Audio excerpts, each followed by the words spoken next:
This is my vintage-ish Maytag A710.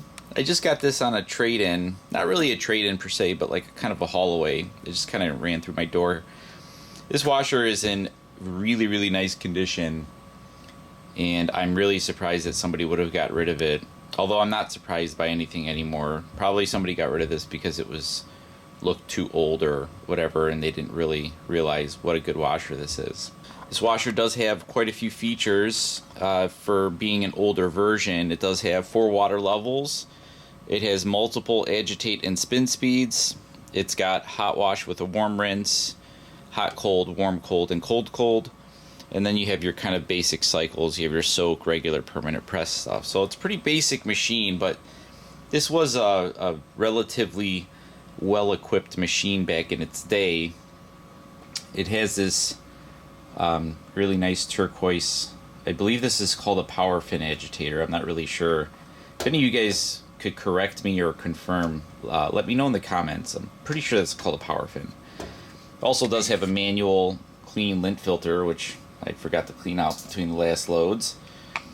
But this machine is, like, I haven't cleaned this machine. Like, this is basically how I got it. So it's pretty, it was a pretty mint condition type of machine. So I thought this would be a cool, machine to do some laundry in. So I'm gonna wash my work pants in this.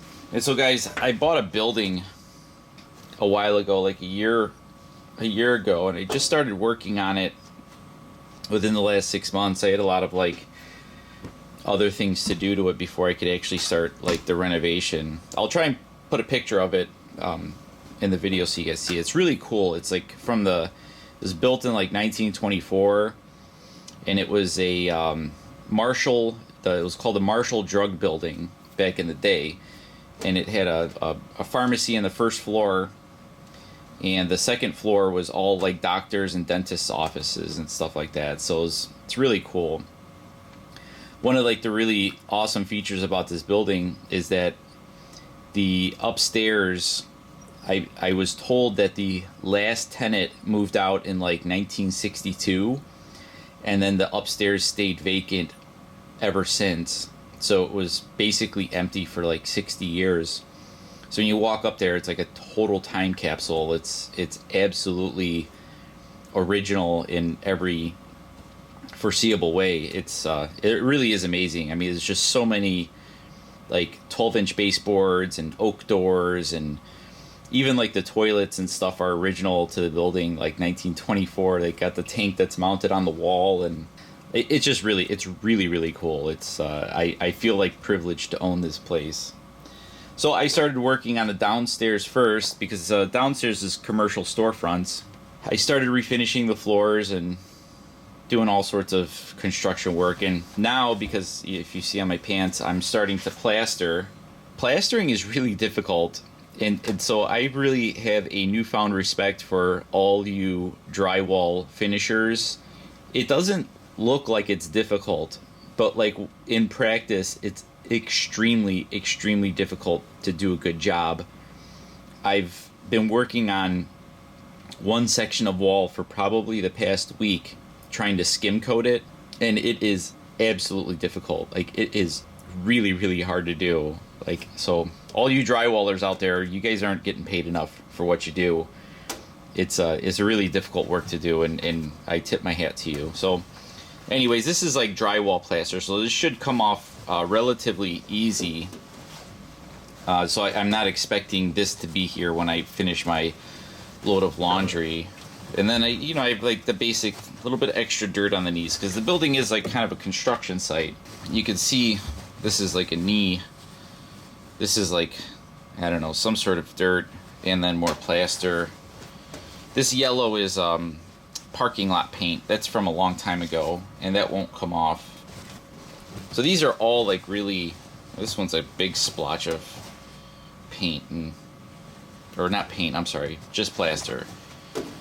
So this pair is actually, I'm gonna mark this pair. So this is pants number 9. So this pair, this is glue, and I don't expect this to come out because this is already pretty well hardened. So If this washes out, I'd be pretty surprised. Hopefully it's like a water soluble type glue. But I imagine that these pants are probably going to have to go in the trash after this wash, because I don't think that that's going to come out. But I was using this glue that you use to like repair plaster work. It's like basically you like drill little holes in the plaster and you insert this glue, and then you kind of like use these big headed screws to kind of draw the plaster closer to the wood lath, and it's supposed to glue it back to the lath, and it seems to work pretty well. But we'll see how that works out. This I think is paint. I don't really remember what I was painting, but and let me tell you guys, these clothes smell. They're definitely, these are really dirty. This has got to be a record for dirty clothes. I was basically doing like construction type work all week. Like there's like chunks of dirt like embedded in these pants. Like this is gross. So I don't know. We'll see how that works out. But all of these pants are just absolutely like really, really dirty. Like really bad. And they smell terrible too. It's been warm, so I've been doing manual labor. So I've been definitely working up a sweat, that's for sure. Here's another. I mean, all of these are just absolutely gross. And this is my last pair. Again, these are all definitely have like, at the very least, like dirty knees, that's for sure. So I'm gonna put probably a pretty heavy dose of soap in this one because these are pretty dirty. And I think I'm gonna do a hot water wash. Like I'm gonna do the hot wash, warm rinse, kind of see how that works out. This doesn't really need like hot water, but these are my work pants, so I don't care if they fade a little bit. And I'm kind of overdue to buy new work pants anyways. These are, you know, kind of at the end of their usable life for me. You know, a lot of people, when they're doing laundry, like they want to keep their clothes like as long as possible, and I don't really think that that's like a reasonable expectation. Like people buy new clothes all the time, and like sure, you want your clothes to last like longer than like a couple of months, but I think like if you get, you know, for clothes that you wear daily or regularly, if they last you a year or two, I think that's like a pretty good run. You know, obviously there's like, you know, fancy clothes or stuff that you don't wear very often. I mean, those should last you almost indefinitely, assuming that you don't get bigger or smaller or whatever, they still fit. But those you could just wash like maybe on a gentle cycle, but they're not getting washed that much anyway, so you kind of don't have to worry about it too much. Like the day in and day out stuff, like, I don't know. I just kind of wash them. I want them to be clean over anything. And if I have to replace my work pants on an annual basis, I don't really feel too bad about that, because these are, first of all, these are not very expensive. They're like $25 a pair. And I definitely don't baby these clothes. Like I work in these clothes quite a bit, so that's why I wear these to work, because they tend to get pretty dirty. So let me put some detergent in. And of course I know I should be putting this at the bottom, guys, but I'm not, so I'm just gonna have to sit with that. So I'm gonna use up the rest of this powder detergent that I have. This is like a commercial grade detergent that has phosphates in it. I think I'm gonna stop using this stuff, because ever since I went to Greece, I found that Ariel powder, and man, I really like that. It does a really good job cleaning, and it smells wonderful. Like, it's lovely. So I started buying that stuff at my house, and I'm really enjoying that stuff. It's very good. Like, it's one of like Europe's best kept secrets is the Ariel powder. So I don't know. I feel like it's really good, so I switched over to that stuff. I'll put a link in the description. I ordered it on Amazon. I don't know, if you guys want to try it, you're welcome to. And just for the record, guys, when I do put like a link to Amazon, it's generally an affiliate link, which means that like if you click on it and buy something, I make like a 0.01% commission. So if you buy like a $10 box of soap, I'll make like 3 cents. So if you have a problem with that, then don't click it. But I do have a wife and 3 kids, and I try and make a living doing this, so I can make this like maybe my full-time job. But Anyways, just full disclosure. Anyways, I'm going to do regular fabrics. I'm going to do a 12-minute wash. Hot, warm, regular agitation with the fast spin. And I'm going to do the extra large. I feel like I could probably get away with large, but I'm going to kind of fill it up all the way because I feel like this needs as much water as possible. So this is going to be a really, really hot. This should just let in straight hot water. And we'll see how that works out. I'm going to throw a couple microfiber towels in there so you guys can see. This obviously is going to do a pretty good job with the turnover. Like this power fin agitator is pretty good, even though it doesn't have much going on the sides. That bottom is got some pretty pronounced fins, so it really does a pretty respectable job of circulating the clothes. This is a really good washer, guys. I don't know. If you guys have one of these, you definitely don't get rid of it. By today's standards, this is a great machine. Back in the 80s, this wasn't like the best performing machine. It was totally adequate. Really the saving grace with this machine is that it just lasted forever. I mean, this thing could go decades with zero service whatsoever. So it's a good old Maytag. Anyways, so here we go. 12 minutes, hot wash, warm rinse, extra large, regular spin.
I'm curious to see if that glue came out. Well, let's look at these pants though. I'm sure they came out nice and clean. Oh, this is the one with the paint. So the nice thing about this washer is like the clothes come out smelling like nothing. Let's see, I think it was number 9 was the pants that I was looking for, but we'll look at all of them because they were all really, really dirty. So this one's a knee. Yeah, this one's pretty good. Unfortunately, I got a little lint. It's from those microfiber towels. I forgot to shake them out. Those things are real lint magnets. This is not number 9. So yeah, this one did pretty good. That's paint. This is plaster. That should have came out a little bit more, I think. Or maybe that wasn't plaster. I'm not really sure. Let's see. This is not number 9, but this is another. It's reasonably clean, that's for sure. I mean, guys, these were gross. Like, they smelled worse than they looked.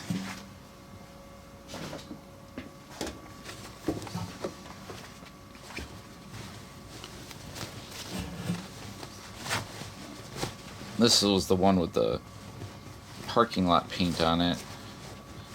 This one did pretty good too.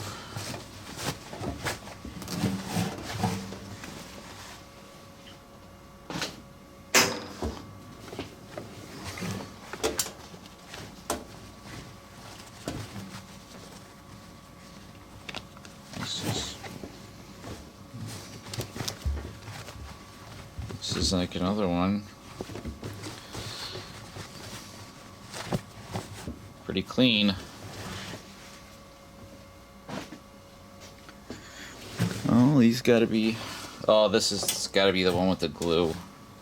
Yeah, the number 9. So it effectively turned the glue white. Oh, that's bad. Oh no. Oh no. Oh my. That's a very interesting glue. It literally looks worse than when I put it in, so I don't know. This might need, I don't know what I'm gonna do with these pants. I might wash them again just to see, or maybe I'll soak them just to see if this glue comes out, because obviously if it turned white, then that means that it reacted with the water. So it means it's not like an oil-based glue, so maybe it just needs more time or maybe more hot water. I'm not really sure. I wasn't expecting this to come clean, but I wasn't also expecting the glue to turn white either, so I had like a glue explosion when I was using this glue. It comes in like a caulk gun, but it's like really liquidy, and you're supposed to drill a hole into the plaster and then you like stick the nozzle of the caulk gun in there and you squirt the glue in there. Well, I didn't drill all the way through, so I put the caulk gun nozzle into a hole that wasn't open, and I just pulled the trigger of the caulk gun, and it just backfired and sprayed all over me. It was a mess. So, well, I don't know what I'm gonna do with these pants. I'm gonna dry them, and then maybe I'll wash them again. And this one is the last pair. Oh, these are number 9. Do I have 2 number 9s? That's weird. That's definitely the gluey ones, but these turned out pretty good though. Not bad. Well, there you have it. It's a nice solid performance from the Maytag, as expected.